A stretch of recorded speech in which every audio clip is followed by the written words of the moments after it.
ఉపాసన కొణిదెల ఈవిడ ఒక ఇంటర్వ్యూలో భాగంగా కొన్ని సంచలనమైన వ్యాఖ్యలు చేసింది. ప్రధానంగా నాకు వచ్చిన గుర్తింపు వారసత్వం వలనో వివాహ బంధం వలనో వచ్చింది కాదు, ఎన్నో ఒత్తిళ్లు బాధలను ఎదుర్కొని నా స్వశక్తితోనే ఈ స్థాయికి చేరుకున్నా, డబ్బు కీర్తి కంటే ఆత్మగౌరవమే ముఖ్యం అని ఈవిడ మాట్లాడడం ప్రధానంగా చర్చనీయాంశంగా మారింది. అంటే చాలా వరకు ఉపాసన గారికి వచ్చినటువంటి పేరు ఇవన్నీ కూడా కొణిదెల ఫ్యామిలీలో ఆవిడ రావడం ద్వారానే వచ్చిందని చాలామంది అనుకున్నారు. అయితే వీటిలన్నిటికీ ఒక సమాధానం ఫుల్ స్టాప్ పెడుతూ ఆవిడ ఈ ఆన్సర్ ఇచ్చినట్లుగా చాలామంది మాట్లాడుకున్నారు. అయితే ఓవరాల్గా అసలు ఉపాసన గారు ఇప్పుడు ఎందుకు ఇలా మాట్లాడారు అంశం గురించి మనతో కులంకుషంగా వివరించడానికి సినీ మరియు రాజకీయ విశ్లేషకులు దాసరి విజ్ఞాన్ గారు ఉన్నారు. ఆయనతో మాట్లాడదాం.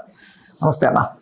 సో ఉపాసన గారు ఇలా మాట్లాడడాన్ని మీరు ఎలా చూస్తున్నారు? 1 సెకండ్. ఒక lady as an entrepreneur, philanthropist, Dada Saheb Phalke award కూడా తెచ్చుకున్నటువంటి ఒక చరిత్ర గల ఒక లేడీ. ఓకేనా?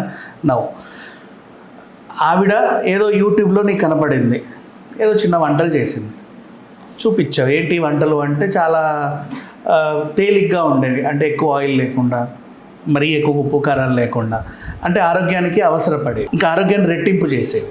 ఇలాంటివి చొర్ర పల్లె చేస్తుంది ఈవిడ, ఎంత బాగా చేస్తుంది. ఎవరబ్బా అని అడిగితే ఆమెకేంటో, ఆమె ఎవరు అనుకున్నావు, వాళ్ళన్న పెద్ద స్టార్ ఉన్నాడు తెలుసా, ఆ పెద్ద స్టార్ వాళ్ళ కోడలు, ఆ పెద్ద స్టార్కి భార్య, అందుకే ఆవిడ అట్లుంది అని కొంతమంది మాట్లాడతారు. ఇంకొంతమంది ఆవిడకి ఏంటయ్యా బాబు, అది వెనకాల ఏమన్నా 1000 కోట్ల ఆస్తికి అధిపరాల ఆవిడ, అసలు మామూలుగా అందుకే అట్లా ఉంది, ఇట్లా మాట్లాడతారు చాలామంది.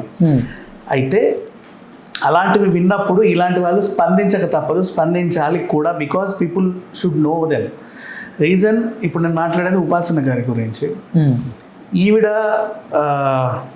ఈరోజు ఒక స్థాయిలో ఉంది అంటే, అయ్యో సి ప్రతాప్ రెడ్డి గారు బాగా సంపాదించారు, వాళ్ళ తాతలు ముత్తతలు బాగా సంపాదించి ఈవిడకి ఇచ్చారు, ఆవిడ ఏదో దాన్ని నడుపుతుంది ఇప్పుడు వారసురాలు కాబట్టి అనేది కాదు. నెక్స్ట్, చిరంజీవి గారి ఇంటికి కోడలైందని కాదు, రామ్ చరణ్ గారిని వివాహం చేసుకున్నందుకు ఆవిడకి వచ్చిన గుర్తింపని కాదు. ఉపాసన ఈజ్ ఉపాసన అంతే. నువ్వు ఏ ఇంట్లో పుట్టినా, ఎవరిని పెళ్లి చేసుకున్నా, ఉపాసన ఈజ్ ఉపాసన. ఉపాసన గురించి సింపుల్గా 4-5 చెప్పాలి అంటే, అపోలో ఆవిడ చేతికి వచ్చినప్పుడు ఇంత ఉండినప్పుడు, అంటే ఆల్రెడీ ఇంతలే, ఆ ఇంత నేను ఇంత చూపిస్తున్నా. ఈవిడ చేతికి వచ్చాక అంతకు మించి 2 అయింది. అది ఎంత విత్ ఇన్ స్పాన్ లైఫ్ కూడా చాలా తక్కువ, షెల్ లైఫ్ చాలా తక్కువ టైంలో చాలా అభివృద్ధి చేసింది. ఎన్నో చారిటీ కార్యక్రమాలు చేస్తుంది, స్ట్రైట్ ఫార్వర్డ్. అండ్ అపోలోలో అదొక మల్టీ స్పెషాలిటీ, మనకు తెలుసు. ఆ సంస్థ గురించి ఎంత మాట్లాడినా తక్కువ. బయట కూడా నీకు అపోలో క్లినిక్స్తో పాటు Apollo dental, Apollo cardiac, Apollo అన్నీ ఉన్నాయి. ఇది అది లేదని కూడా, Apollo ENT, what ever you want you have everywhere ప్రతి చోట. అంటే ఇక్కడ ఒక అపోలో ఉందనుకో, ఒక 100 to 500 మీటర్స్ రేడియస్లో నీకు ఇంకో అపోలో ఉంటుంది, ఇంకో రూపంలో, అది ఏ రూపమైనా కానీ. అలా డెవలప్ చేయడానికి ఈవిడ ఆల్మోస్ట్ కృషి చాలా ఉందని చెప్పుకోవాలి. And her decision is final. Present తన చైర్మన్ దానికి. ఇప్పుడు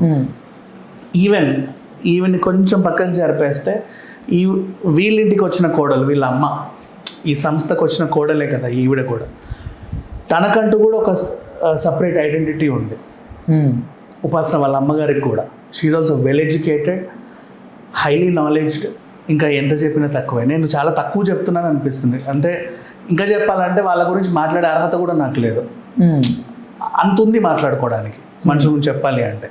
సో ఇట్లాంటి గుర్తింపు ఒక సింగిల్ మహిళకు వచ్చినప్పుడు, ప్రపంచం కాదు,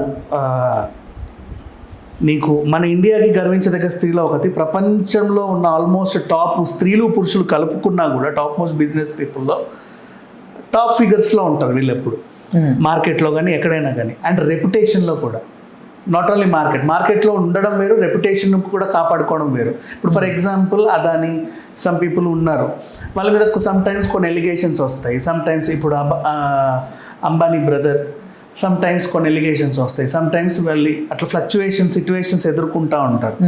బట్ వీళ్ళ గ్రాఫ్ ఎప్పుడు పడిపోదు, రెప్యుటేషన్ పరంగా, గుడ్ విల్ పరంగా అట్లాగే ఉంటుంది అనమాట. అయితే ఇంకా పెరుగుద్దేమో కానీ తగ్గదు.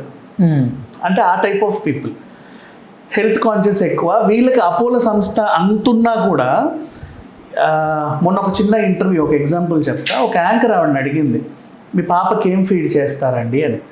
నాకు ఈషా ఫౌండేషన్ సద్గురు చెప్పాడు ఇవి పెట్టమని, ఇవి పెడితే కొంచెం బాగా ఉంటుంది. తింటుందా? తినాలి ఖచ్చితంగా, తినకపోయినా నేను పెట్టాల్సిందే. I have to feed her, తను తినాలి, ఎందుకంటే ఇప్పుడు తనకి ఇది చాలా అవసరం. ఐ థింక్ ఉలువల్లో లేకపోతే రాగి ముద్ద ఏదో ఆ వీడియోలో కూడా మటన్ విత్ రాగి ముద్ద తిన్న వీడియో అది, నేను మర్చిపోతే.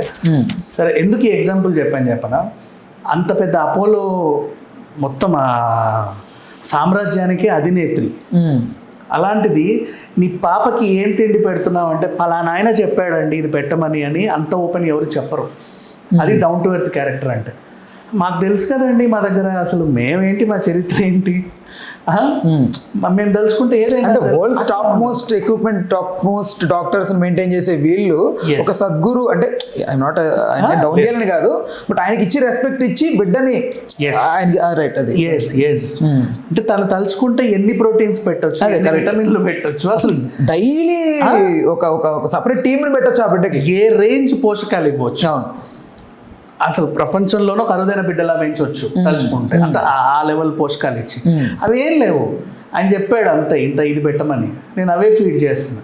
యాంకర్ అడిగింది తనకి ఇష్టమా, ఇష్టమైనా లేకున్నా ఇప్పుడు తినాల్సిందే, పెరిగే పిల్ల దానికి ఏం తెలుసు ఇష్టాలు ఇప్పుడే అని చెప్పేసి యాజ్ ఎ మదర్గా. సో అంత ఉన్న ఒక తల్లితత్వాన్ని చూపించింది, ఎంత ఉన్నా ఒదిగి మాట్లాడింది.